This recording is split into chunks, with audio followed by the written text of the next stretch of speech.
Good afternoon, Rachel. How are you? Good. How are you doing, Chuck? I'm doing fantastic. Thanks for taking time to come on a Q.A.C team podcast this afternoon and sharing your story with our guests. Let's go get started. Tell our audience more about who you are and what you do. Sure. I'm Rachael Johnson. I own Rachael Johnson Creative, and me, myself, and I like to help the helpers with their messaging. So a lot of times people are so close to their own business, they can't really see, I say they're inside the jar, they can't see the label. They're just so stuck in it and need some help with messaging clarity or with copywriting. So that's the other thing I do is website copy, email marketing, and really bringing people's personality and their brand voice into that copy and making it fun. It doesn't have to be super fun and quirky, but whatever your brand voice is, right? So we make sure it aligns with your brand and your brand's personality. But yeah, that's what I do. Yeah, it's awesome. Yeah, I can't wait to get in the next couple of questions because, the big topic lately is AI, and while I'm sitting here taking a course through Google on AI Essentials, it's a pretty deep course and I can't wait to finish. I'm on my fourth module out of five. I can't wait to hear your perspective and, we'll get through some of that of how you can really make it better so you're not really worrying about too much AI so you can really do some good copywriting. Yeah. Yeah. So why'd you decide to be a business owner?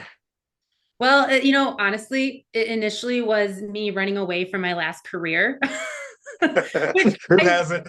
I know. I feel like that's everyone's like initial story. Or I mean, there's some people who are truly entrepreneurs, but they kind of start as entrepreneurs, like they never have a 9 to 5 from straight out of high school, But for me, I was a music teacher for 14 years.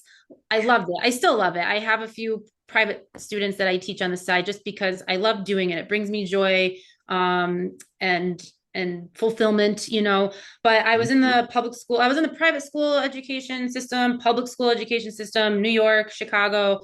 And long story short, I won't bore your listeners with details, but I was burned out and I needed something else. And so I was like, what can I do? All I know is teaching. And I think a lot of teachers get stuck in this mindset of like, all I know is teaching. I can't do anything else. But teachers have so many skill sets. Like we can do so many things that other people in the business sector, it blows their mind, like our patience, our, communication skills, the multitasking, all of it. So I'm a creative, like I'm a creative person. And again, I'll keep it a short story, but I fell into copywriting, kind of discovered it. There were some advertisements about like you could be a copywriter. And so, the Instagram algorithm, whatever. And so I bought like a very basic introductory course to it back in 2020 or 21. I can't remember. I think when a lot of people were just like trying to figure things out with COVID and stuff. Yeah. And then took the introductory course, took a leave of absence from my teaching job so I could go back. So I had like something to fall back on if need be.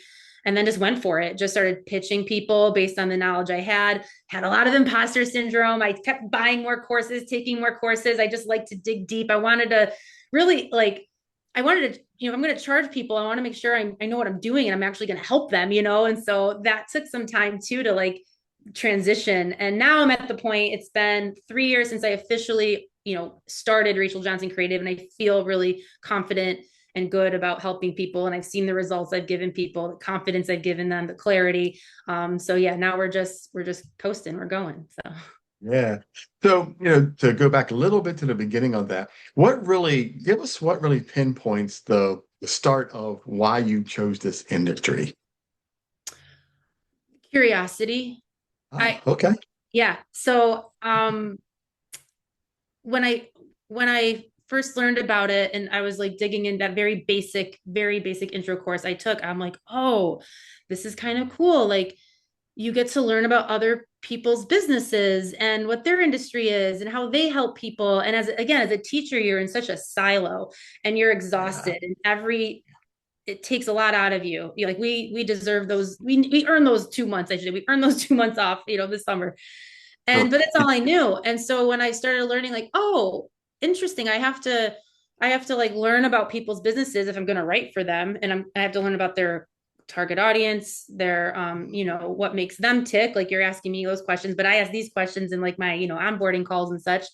And what's really going to move people to want to buy from them, because it's not just writing words, it's really writing words that make people feel something, and also make them feel seen, like you're providing a mirror to the reader. They're going, oh my gosh, this person sees me, they understand me, let me buy their service or product, so Right, and right. I've always been a curious person. Like I love traveling. I love going to different, exploring different cultures, and even staying with locals and hang out with locals when I'm traveling overseas and stuff. I'm always like wondering how people tick. And so when I learned that about copywriting, that's really like a lot of what it is. I was like, oh, I can see myself doing this because I just like to ask a lot of questions to begin with. Yeah, I think that's part of kind of, I think that's like the main thing, right? Is you have to ask the right questions so you can understand that business and who they are and what they're looking to do and how they're trying to move their business forward, right? Yeah. And Yeah. there's a lot of compassion, empathy that goes along with that. And not to say like not everyone has that, but there is.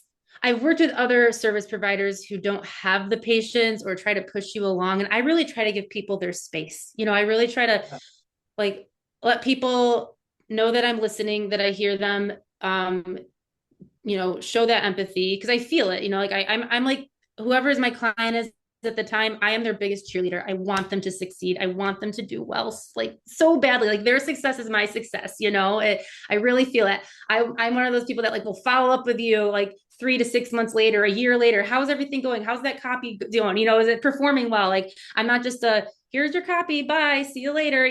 Like I want to make sure that the work I do is actually performing and doing well, because that's the other thing with copywriting too. You can't guarantee that because there's so many other things in place with like the funnels and your marketing plan. Like copywriting is just one piece of it. So over the last few years I've learned how to analyze funnels and see where funnels and gaps are. It's not really, I don't really advertise that I do that, but I'm able to, so I can give people that guidance or feedback or just some ideas, right? Like you don't have to do this, but here's some ideas, for optimizing whatever your sales page or your funnels, whatever. So Right. So what is your like timeline?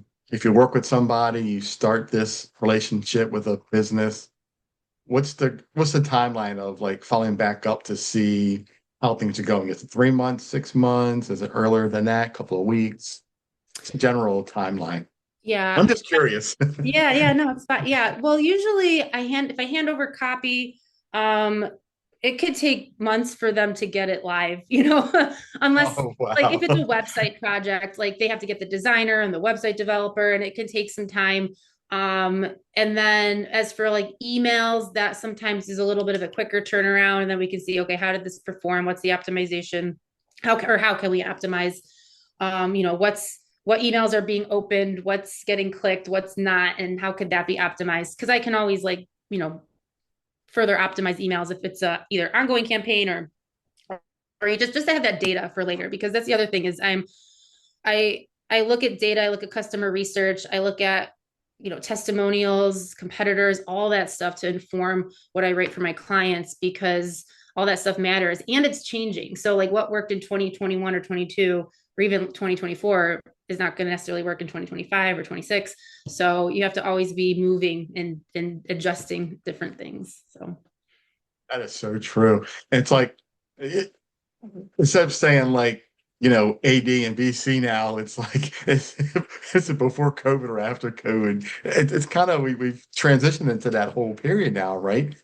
Of life before COVID and life after COVID. It's yep. it's kind of really weird how things are working out with that. Yeah, and now we have life before AI and life after AI. You beat me to it. That was my next one. So now we have before AI with AI. Yes. Yeah. So tell us some of the challenges you faced when you were, starting to get this going and what you're dealing with. Yeah, when I so what was it? 21, I started studying, 22, I opened up the business. So I think it was November of 2022 when ChatGPT came out, I believe. And yeah, or no, maybe it was 20. Wait, sorry, I have my dates mixed up. And as like post COVID, like all the dates and years are combined. I know all your listeners Yeah, will it's amazing. Yeah, feel I'm that. with you. Yeah. So I can't remember. I feel like it was, I don't know, but I remember it was at November of one of the years when COVID came out, ChatGPT came out, and I remember going, "Oh no!" I Yeah. was like, is my job done? Is it finished? And I mean, copywriters were talking about this long before the general public was, because we're like, oh, it's coming for our jobs. We're going to have to pivot and change how we, go about doing this. A lot of people just didn't want to use it at all, and people felt, it felt like cheating. It also, like, the outputs weren't that great. Obviously, it's been a couple years now. The outputs are getting better and better. People are learning how to use it. You got your custom GPTs. I know someone who does something called like your AI twin. So she has all these different prompts you put in, and you create your AI twin. So you can really sound like yourself. But and that's really, I think that's really cool. And it works, for people. But at the same time, there's still that strategy component. And if you don't understand strategy and positioning and messaging, then AI can give you really great words, and it can even give you something that sounds like you. But if you don't have the strategy in place, or you don't know how to position yourself or how to talk about your business, you could ask ChatGPT that all day till you're blue in the face. But it really takes that human brain to help you, understand what works and what doesn't. Again, like, as the market continues to change. I mean, think about how just 1 or 2 years ago, high ticket courses were selling. You would buy a course for a couple grand, 2, 3 grand. And now it's really hard to sell a high ticket course like that. Like, everyone's doing the low ticket stuff, things that are under $100, and that's working better. I don't know if ChatGPT would know that if you like asked it, like, I don't know how current it gets on, trends. But still, in all, like, even if you type in, like, think like a world-class strategist, like, it's only going to give you what it knows. And, so I tell that to Think people. like a copyright. What's that? Think like a copywriter. Yeah. Well, and so Yeah. that brings me to the Chat GPT, what I call tells. And I think you've seen this on my Instagram, where you have these phrases that used to be only really known and used by copywriters. Like, it was our little, like, these little transition phrases, like, here's the truth, and fluff free zone, and, take your business to the next level. Like, not a lot of people were using those phrases. Now, because ChatGPT knows that copywriters use those phrases, ChatGPT is spitting that stuff out. And when you look at a social media post or an email, and you just kind of feel like everyone's sounding the same. And it's, even if they have a little bit of their voice in there, they're still sounding the same with these phrases or the way it's structured. And there's no storytelling either. That's the other thing. Like, ChatGPT doesn't know what I ate for breakfast, or that I went to the International Twins Festival last weekend. Like, it doesn't know that stuff unless I tell it. And so, like, that with email, like, bringing storytelling into your sales emails, that brings that human component that only a human can provide. And again, you can tell Chat GPT, like, oh, I want to do a story about this and somehow relate it to this, and I've done that, and it'll give me like some ideas. But the end result, there's still a lot of editing I need to do. There's a lot of changing. So yeah, there's still so much work that you have to do. Maybe one day, maybe, who knows, 6 months from now, 3 months from now, it'll be perfect, and I will be totally obsolete in my job. But I think people still know when there's not soul behind the words. I know I can tell. I don't know if everyone can tell, but this is my job, so I can definitely tell. Yeah.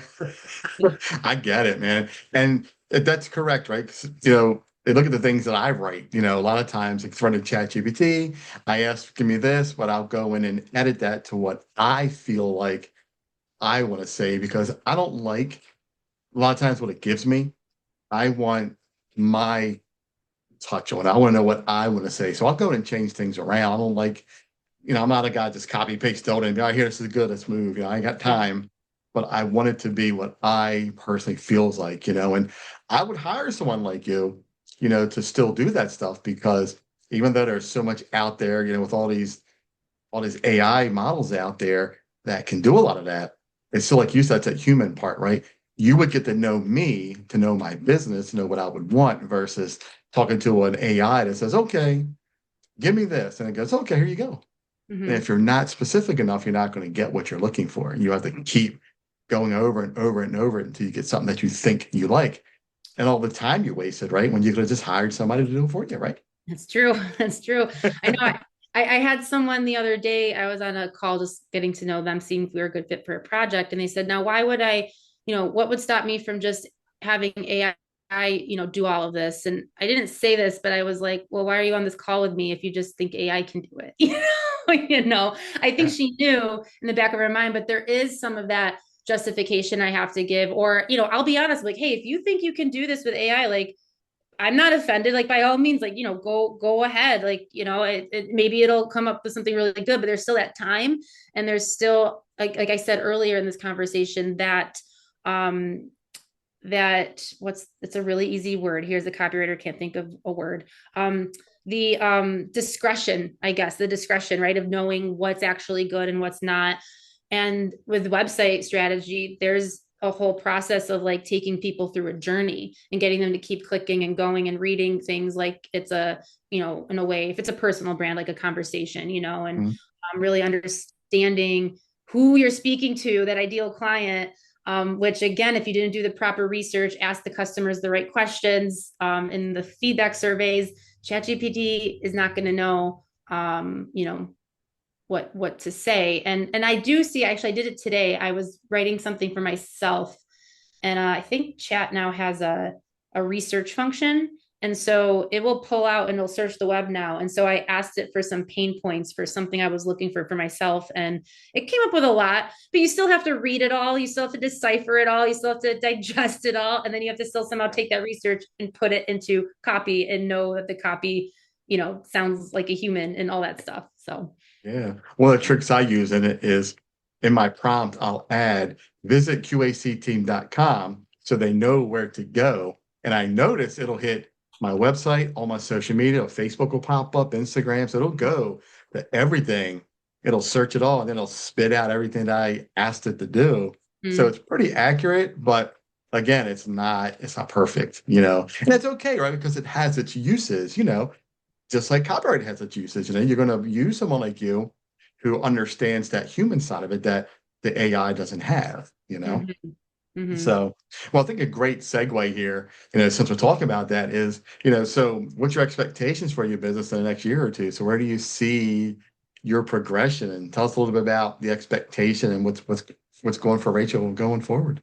Yeah, thanks. Well, it's funny. I was talking about this with my friend today. Well, and a different friend yesterday, is leaning more into that advising and coaching space because that teacher part of me is just so ingrained in my genes. I love one-on-one. It's funny when I hear people saying, I don't like one-on-one. I'm trying to get away from it. And I'm like, I love one-on-one. I Yeah. love just helping people, again, listening to their stories, trying figuring out what their messaging pillars are, what their points of view are, what they really believe in, what sets them off, what gets them going about whatever it is they're is related to their business. And so I did start a membership for Q3. The launch was a soft launch, and I just have a few members right now, but I'm hoping for Q4 I can bump it up a bit more. It's called the Copy Cabana, although I might change it. I just because I like the name, it's clever, but you got to go clear over clever. But I thought I'll try it, Copy Cabana. And so it's Yeah. basically people. I do an onboarding call with them, so we figure out their quarterly goals, and then we have a group coaching call, and they can send me their copy, and we can take a look at it, and I can show them how to optimize it or whatever. They ask me whatever they want about marketing funnels, copywriting, brand voice. And then we have weekly accountability sessions too, because I'm finding, or what I'm noticing in the market right now is that, you get all this stuff, you're inundated with workshops and trainings and free webinars and this and that, but then to actually apply it, to sit down and apply it is hard. So the Yeah. Copy Cabana comes with like the weekly accountability sessions where, yeah, we're all just sitting down and we're just all going to, what they call body doubling, go on mute on Zoom, and then just work on the thing we want to work on for an hour so we can keep moving forward in our business. Because I think a lot of people are just overwhelmed with all that's out there, and they don't want to buy stuff because they're like, well, it's just going to be stuck in my Google Drive, or it's going to just end up in my username and password, I'm going to forget it. And like, it's just, there's just a lot. I know I've been guilty of it. I told myself I would not buy myself any courses or any kind of workshops, or no money in 2025. I've been pretty good. I've almost followed it, because I know a lot at this point. I don't need to keep learning and learning and learning. It's like I got the skills and knowledge I need. So except for the AI stuff keeps changing, but there's free trainings and stuff you can do. So yeah. So to answer your question, I really want to just do a little bit more, I guess you call it copy coaching, messaging clarity sessions, doing those one-on-one coaching sessions with people to really give them the confidence so they can go to ChatGPT and have a better understanding of where they stand, in their business and their views and their values and how they want to show up in front of their clients or Mm, customers. yeah. And yeah, do more of that. So I think that's clever, right? So it's a great way to go because instead of fighting with people to actually write the copyright, you coach them so they can figure it out for themselves. And you already know AI pretty much, so you can actually use it with them if you need to, right? I think yeah. that's brilliant. Yeah. Yeah, and I'm surprised Yeah. too, like because I've been so immersed in it that when I show people, and I just think, oh, everyone knows this, right? It's the problem with you're so like immersed in your own business. You're like, everyone knows how Mhm. to do this thing. But when I show people, like I'll do like a coaching session, I'll show someone a prompt that I find to be like a basic prompt, and they go, I didn't know I could do that with AI, So Yeah. you just Yeah. you never want to assume what people know, and there's always room for helping others. So Absolutely. Yep. Absolutely. I love it. So much good information in this podcast interview. I really appreciate it. oh, sure, So one thanks. last question though, would you like to offer discount to our listeners? Well, I have a brand voice training that's normally $47. So I can give that to them for free if they want, because I do free. I can send you the link to all that stuff. They can Yeah, cool. click, I'll put it in the show notes. yeah, Yeah, yeah. absolutely. I'll give that So to you, where they can just get that for free. And yeah, you know what? If they reach out and they want to do like a messaging clarity session, I can give them, we can give them a percentage off there. I'd have to think about that, but maybe like a 10% discount or something on that kind of stuff. So yeah, very cool. Appreciate that. yeah, Yeah. of course. Absolutely. So one last thing I want to mention, since we've met in networking groups and now we're here on the podcast interviewing, I said, are you a musician? Yeah. I figured. I see it in the background. It's been sitting there for a couple of very Zooms. I wanted to ask you, tell us about that. Oh yeah. Well, I was a music teacher, so went to school for music education. Clarinet was my major in college. Had to do the recital and all that stuff, Gotcha. and practicing 3 hours a day. It was crazy. Yeah. But nowadays, I mean, I haven't really picked up my clarinet in a while. But I do. I play ukulele, guitar.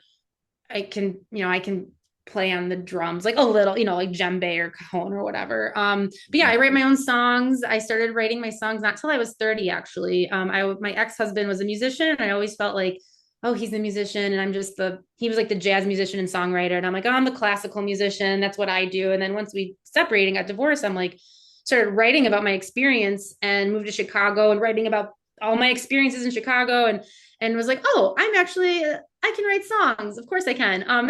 And so yeah, I wrote a bunch of songs and started performing and all that stuff. And then COVID hit, of course. And I just Yeah. started performing again in January, at like local open mics. And I was in a cover band for a hot minute, singing for that one, not really playing instruments, but singing. So yeah, I just like to dabble in it. I like to have my Very creative cool. outlets, and I like to do improv too, theater, comedy improv. Nice. Have fun with that That's too. Yeah. awesome. Lots of Yeah, creative good for you. things. That's your creative side coming out, right? Yeah, Yes. that's awesome. Very cool. Yeah, I dabbled in drums myself. I played in high school junior high school for a while, and then fast forward 35 years. I got an electric drum set, and I played for a couple of years, and it's been in the closet, in the dustbin for a while. Since Yeah. I'm restarting my business here, it's just been full force going with this. Yeah, and that's how I feel too. And I just decided, like, no, what? No, I'm gonna start going to open mics. I'm gonna join improv again, because I did improv in Chicago, but that was Nice. 2018, so it'd been a while. So I kind of felt like a beginner in all of that. And I've been having so much fun with that, just like letting out my goofy side, being super Yeah. silly, meeting new people. Yeah, I love all that stuff. So Right. That's awesome. It goes with the yeah. travel, right? You like to travel like me. I love to travel. Hmm. Yeah. Awesome. Any final thoughts before we wrap up here? Um, gosh, no, I just say, to those listening, got a business, just in order to stand out, make sure you just understand your brand voice and how you stand out from everyone else. Because if everyone's using Chat GPT, you're going to start sounding like them. So make sure you have a way. And that brand voice training actually covers so much of that. It comes with like a guidebook and a half-hour video training where you pause and you reflect and all that kind of stuff. So if people are interested, they can check that out. And yeah.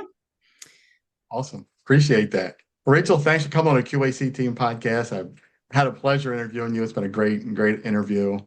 Hope you have a great rest of your day, and we'll talk soon. Yeah, sure. Thanks, Chuck. Take care. You too. Bye. Bye.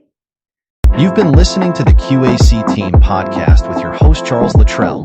Connect with us on the web at QACteam.com, TikTok at Q.A.C. Team, Facebook and Instagram at QAC.team. Thanks for your support.